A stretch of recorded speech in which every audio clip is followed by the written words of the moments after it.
Hello everyone, what's up? This is Auburn, and this would be my first episode for my channel. And what I'm going to talk about, as the screen already tell you, I'm going to talk about Docker today. A Docker. So actually, you probably already know there's many video, there's many article talking about Docker, how Docker is being powerful, being used with technical solution, such as microservices, right? That is the most popular things work with Docker. So another thing, you're probably wondering why I'm still talking Docker. There are already many people already talking about Docker. In the in at the YouTube, there's many. Once you search Docker, there's many videos. Why I'm still talking about Docker, because I want to talk about Docker and to tell you some of kind of secret there as a developer rather than a like, video maker. So you may during your implementation or during your daily work there, you may first time touch the Docker. You may just thinking about start to learning about Docker. But during the learning or the process that you try to use it, you may have a lot of roadblocks there. Just like me, I had a lot of roadblock before I start using Docker. So I don't know how to set up the environment. I don't know how the Docker can work with many other, like I'm Java developer, so how to work with Maven, right? Docker Maven, and somehow how you're going to use Docker as a default platform to host many Tomcats or one Apache plus many Tomcat, then make them together as a load balance structure. Okay, never mind. So I think I'm talking here enough. Let's go start the Docker. How we going to set up the Docker at a Windows system. So first thing is, you see this page is just about Docker, right? We just skip it. Let's go to next one. Docker Hub. Docker Hub is another resource hosted by the Docker, and you can find many things from the Docker Hub, but we will use one of them later by set up our Windows server, right? Okay, so once you want to set up a Docker for your Windows server, right? Or either you just a like educational to learning how to use Docker. Probably you don't want you may not have a like Linux environment or either virtual machine there. So you probably the default operating system we usually use is Windows. And this is a page where you can download the Docker Toolbox and for your Windows operating system. So once you open this page, you look at here, install Docker Toolbox on Windows. Once you click that link, you will get this page. The first thing you need to know about your Windows system is you need to know your Windows version. Second thing is you need to check does your Windows accept you to start a virtual machine, because we still need to run in Docker at some kind of Linux environment on Windows, then setting everything on top of that. So you need to go to open your text manager, go to the performance, check just like this website mentioned here, visualization. You need to make sure this get turned on, otherwise you won't have the Docker server running on your Windows system. Okay, then keep scrolling down. I'm not going to very specifically to one by one to point out how to install a Docker Toolbox on Windows, right? You can go to somewhere. Let me see. I probably just skipped it. You go to here. Yeah, I just literally just skipped it. So you go to this one. You go. Once you click this link, it will redirect you to on this page. For me, I'm just downloaded the latest one. Previously, it's this one. Okay, after I download it, I installed it. You will find out once you open your home button, then you will find out there's Oracle Virtual Machine Toolbox. That is something as the first point here mentioned. You need to make sure your visualization is turned on. Otherwise, you are not able to run in this. Then second thing you're gonna find out is you're gonna have this folder. Then you will have a Docker Quick Start terminal and this kind of kinetic. And if you are the first time initiate your Docker, so I'm just doing at my end, I'm just close this window. I'm just going to click this again because this one, it will help you to, if you are the first time initialize the Docker, initialize everything, install the Docker server and start the Docker server. So for me is I like to use Git. So I'm going to just literally just open a Git window right here. Okay, let's check out what's the Docker version. Oh, my Docker version is kind of 19.3.1, kind of latest one, right? So once you have the Docker Toolbox installed at your Windows server, then you have start the Docker server on the Windows server. Then you go into either terminal, like if you like the CMD, you just use the CMD. If you like a Git, you just use a Git. Later on, I will tell you what's the difference between the Git command terminal window and a Docker terminal window. It kind of slightly different, but I will talk about later. So once you have the Docker installed, then you're just using the command. So if you don't know what kind of command you're going to use, you can just literally type Docker. It will tell you what kind of command you can use. But for now, because I just installed the Docker, right, to save some time, just skip that part. So right now, I'm just typing this Docker images. Then enter. You can see there is nothing. There's no images. That's something I say if you want some kind of images to start a Docker server on here. You can go to Docker Hub. Where is my Docker Hub? Yeah, Docker Hub. You can go try to pull in the Apache server, or either you like to pull in the Tomcat. Either way, right? Another thing is, once you want to make sure you have the right Docker Git installed, you can just literally type Docker, because this is kind of some kind of Docker self-approved like verification. Say if it's successful installed, the Docker run hello world. After enter, it will put in some kind of things. Then you will find out it will like start the server itself. Yeah, then you can see this kind of message it typed on your window. Then once you check your images, then you can find out a hello world. The image get pulled, then using Docker PS. You didn't see anything, right? Because it's not a container. We didn't create a container. Then there's two parts if you're running Docker on your Windows. One part, you can just using the terminal to check out how many containers you created there. Second thing, you can just open here. Then you can see how many containers you get. This is one container, probably right here. It hasn't flashed out. Maybe I can put in this one. If you put a -A, which means you display all the container there, right? But this is somehow it's not kind of considered as a standard Linux container. This is just for your testing. Say hello world for the Docker. Okay. Then if you want to set up a like an Apache server, you can literally just do this. Pull Apache.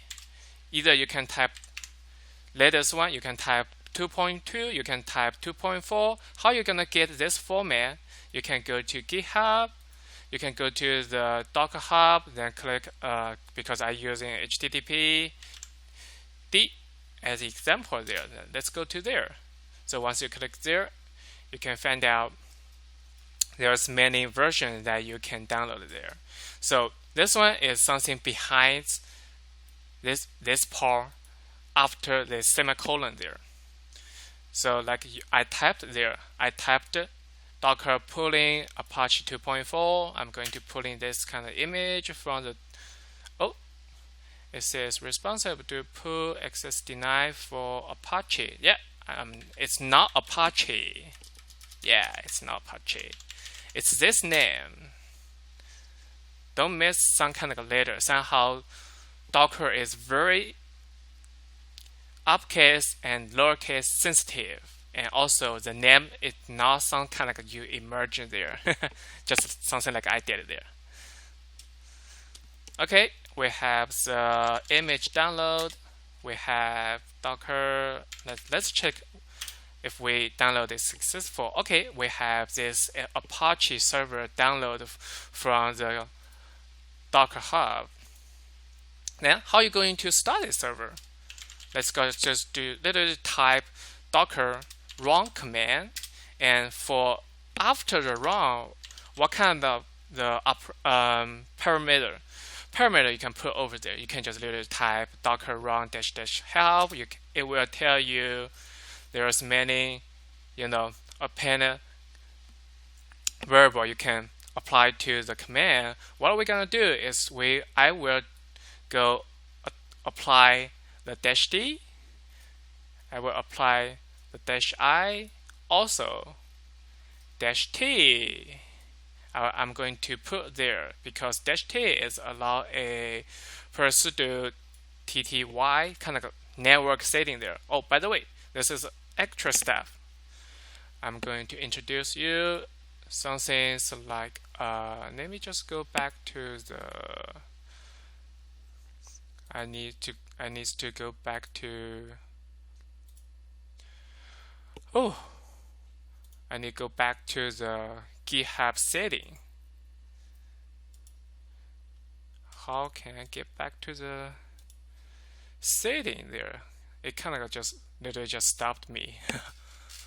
There's one thing you need to make sure you have that things get turned on. Let me see what I missed there.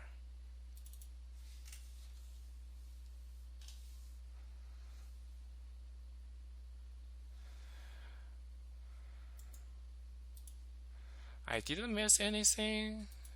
I tried to put in all the setting, but on here it doesn't allow me to put in some kind of setting. Let me just literally just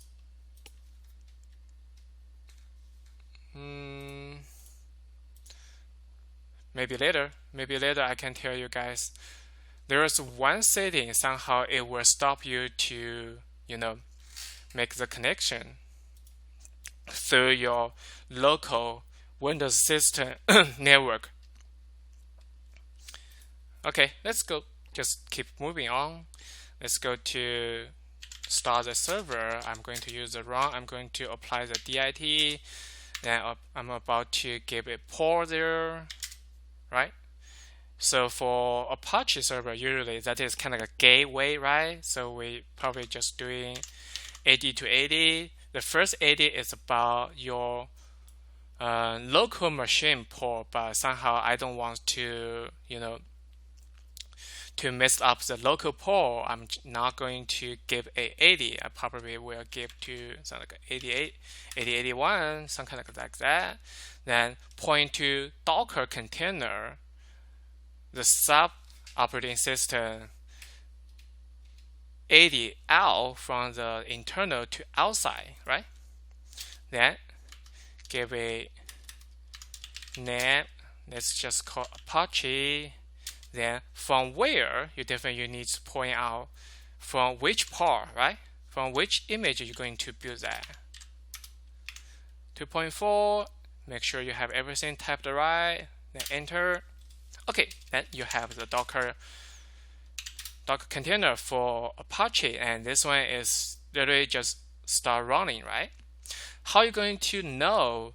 because once you know this is your local, right? But somehow when you copy that, if I go into here, open a new tab, then go into local host, then give this port, it will tell you literally not working because what? Because you are running on Windows, right? And on Windows, something is kind of different. If you want to know the exactly IP get assigned to that container, you need to go here to check out what's the IP address. For you, easy to check it out. And right here, no, not right here. Oh, hold name, yeah, right here. It's under setting. Once you click this Apache container, then go to setting, then go to here. You can see from the internal 80 port point to this port. So let's go just to this link. Then you can see Apache servers get set up. Surprise, right? It's not really hard, not like other people describe really hard. So okay, right now it's called conclusion time. I already made a diagram chart there. So for Windows, so on Windows, it definitely a Docker toolbar will help you to set up a Docker container. Then on that platform, it will help you to set up many containers, as many as you want, right? So everything has to run on a virtual machine, as you can see on this diagram chart there. And this is a kind of a general how we structure the Docker and either one. So it might be this Docker toolbox. Maybe if it's running on Linux, it might be just directly a Docker. And you can see this one. And for later, I will post some other people if you want to know more deep about Docker, how Docker runs. I super recommend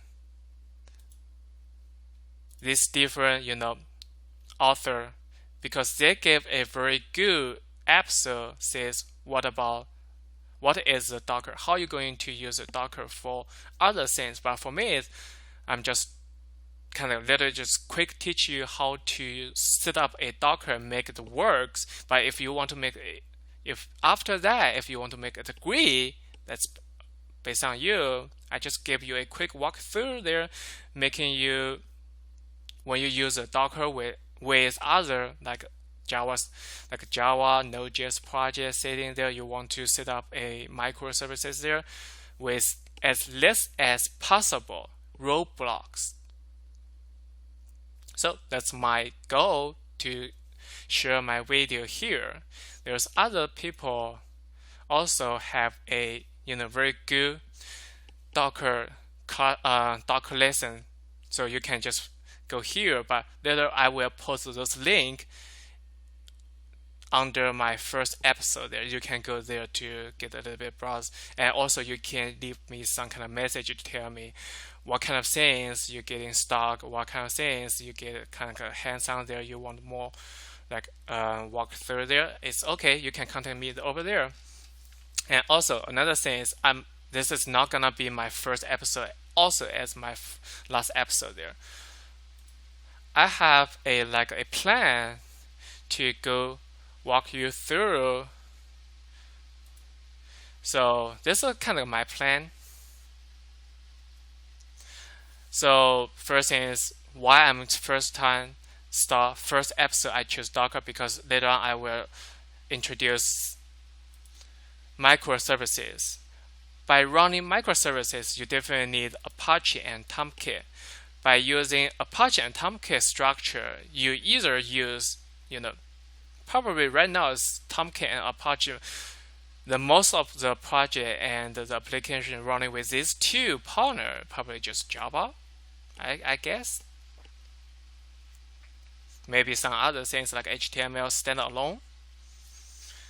And later I will introduce you guys Spring Boot, how to set up a Spring standalone application and Spring Boot application, then using Spring security to making API structure with either token and JSON token and OAuth, those kind of component. Also, I'm going to talking about once you have multi database connection with the Spring or Spring Boot, how you're gonna set up the Spring security integrate with a database there, and how you're going to figure out which database connection the Spring security should connect to and talk to. Yep, that's all for today. Thank you for listening. Thank you for watching. Thank you.